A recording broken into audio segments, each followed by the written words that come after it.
তখনকার সময়েও শহরে রাস্তায় জল দেওয়া হতো। রাস্তায় জল দেওয়া হতো।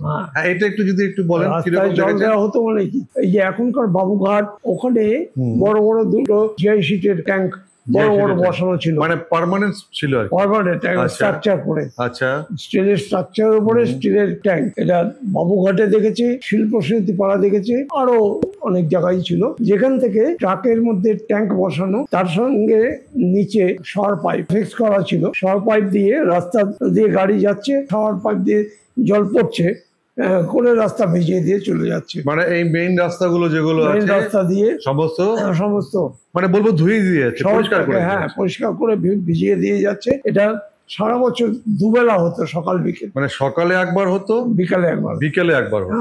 আর নোংরা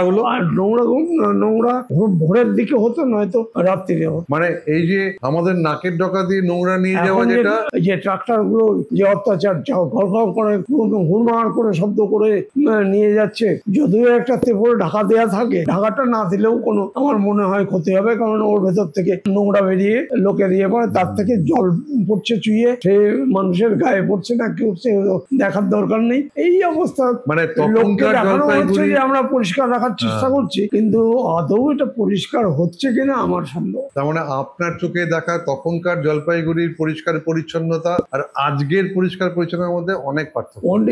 মানে তখন রাদার টেকনোলজি অ্যাডভান্স হয়েছে, কিন্তু তখনকার পরিচ্ছন্নতা সেই টেকনোলজি থেকে আরো বেটার ছিল। এখন টেকনোলজি অ্যাডভান্স হলে পরও তার পরিষ্কার পরিচ্ছন্নতা অনেক বেটার ছিল তুলনামূলক আজকের যা অবস্থা।